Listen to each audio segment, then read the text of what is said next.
we are highlighting FCP Euro. They've been selling parts online since 2001 or something, I wanna say. At least that's what my memory if my memory serves me correctly. But awesome, awesome warehouse, great opportunity to talk warehouse stuff with you guys because of their video. So I wanna show you what they got going on in there. And, I see some opportunities for us to work together, maybe, but we'll check it out. You let me know what you think. Look at this right here, theater mode. Don't you guys love theater mode? All right, so this is their ops engineer. He's gonna walk us through what's going on at FCP Euro. Jeez. What's going on, guys? Alex here, FCP Euro. I'm standing in our outbound. This is the last place our packages land before they're shipped to you, our customer. We just recently implemented some pretty big changes to our operation. We added about 100 feet of conveyance, as you can see right here. The road is pretty empty because we don't really have a bottleneck here anymore. You know, Dom's doing a great job. I got to back scanning up. All the boxes more. You know, the road is pretty empty because we don't really have a bottleneck here anymore.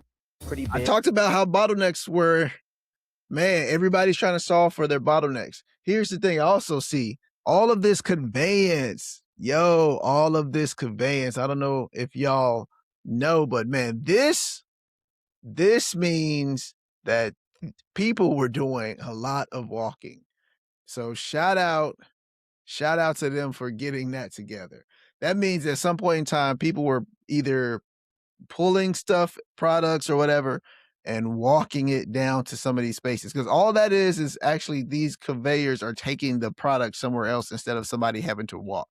So now the packer can do his job and just continue to pack instead of having to pack, then walk, or pack a bunch and then cart some product down to the next station. This is amazing. I mean, and as you can see, warehouses, you can really get nimble on how you make this conveyance work.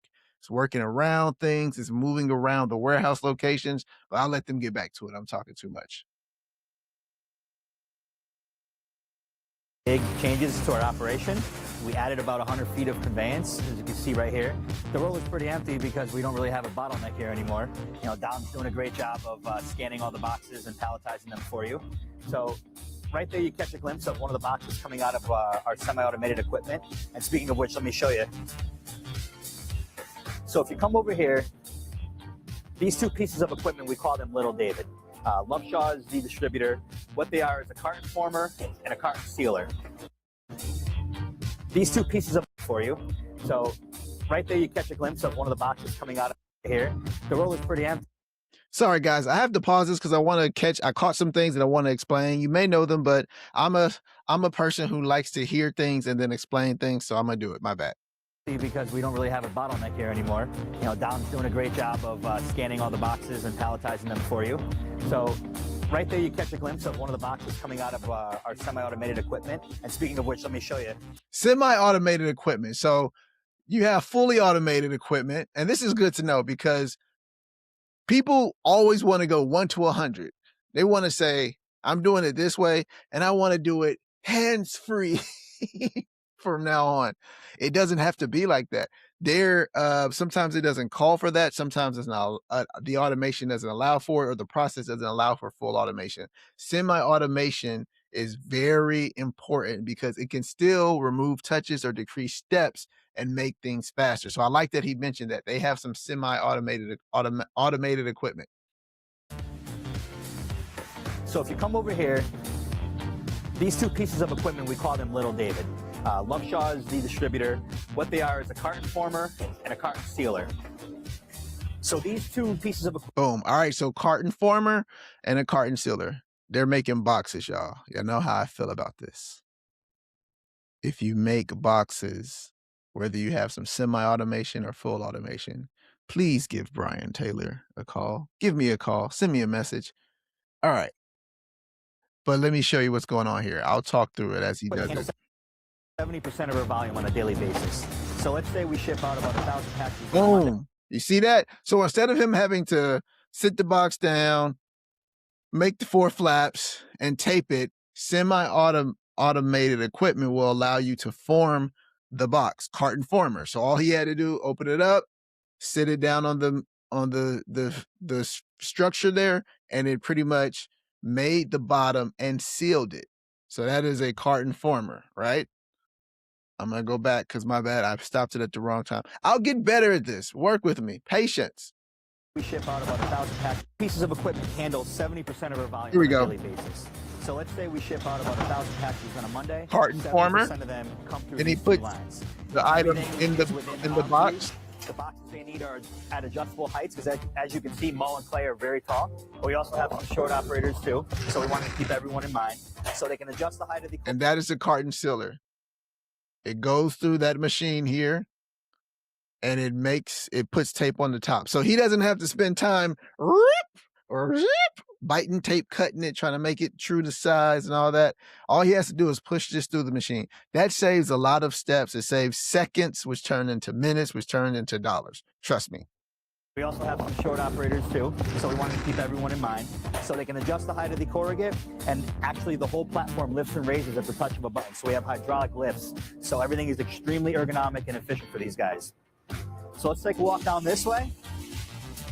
Some of the boxes, unfortunately, cannot fit through these two setups. You guys sometimes order radiators and control arms. We still have to manually pack those. So if you come over here, I'll show you some of the details. We wanted to make sure that all the waste was eliminated from this process. So even the top of the stations where you reach a corrugate, that's adjustable through a lift. And Joe, if you zoom in here, I can show you exactly how it works. Depending on the height of the user, it's as easy as hitting a button.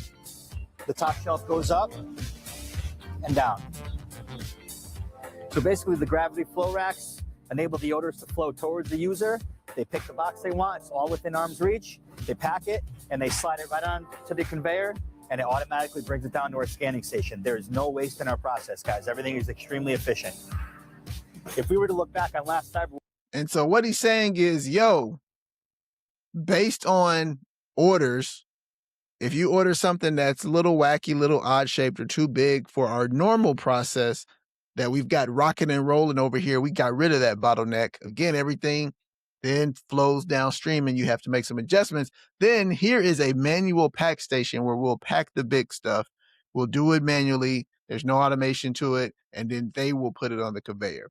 So every part of a packing process can be iterated, updated, innovated, add technology or some type of automation to it. And then there are just some hard no's. And so this is a clear picture of how to work with both like semi-automation, and then also manual packing and labor that just needs to happen in order to make the world go round at FCP Auto. But the good thing is, as you can see, they said they have made some major improvements and eliminated bottlenecks. So don't just think you have to either do full automation or it's no automation. There are many steps. There are so many steps in warehouses that can be improved upon that will make great gains, that will save money, or that will make the packer's life easier.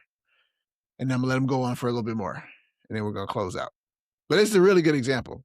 Where we did about 7,000 packages in 1 week. You know, we didn't have all this equipment here. Our guys were very tired, very strained. Boom. Another thing, this is another reason people are moving towards automation. And this is my chance to defend companies who are adding automation. So a lot of times we're looking at labor and people think, oh, people are adding technology to get rid of labor.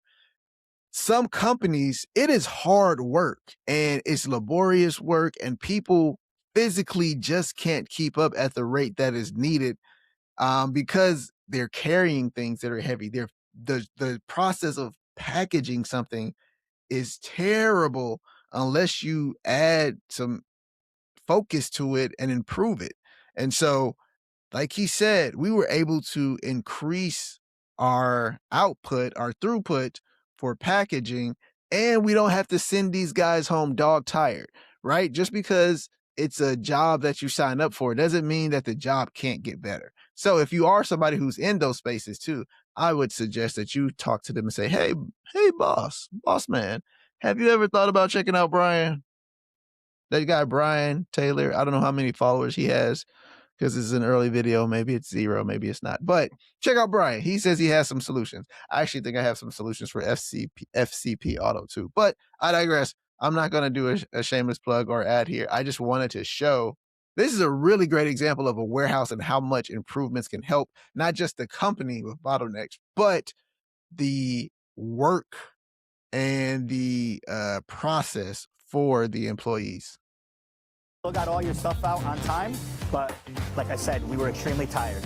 So we took some CapEx, we invested it into the outbound operation, and now Have to stop again. So he said he was able to still get your stuff out on time, but everybody was tired. So what the company did was say, hey, you know what? Even though this is happening and we're accomplishing the goal, let's spend some money and make this process better.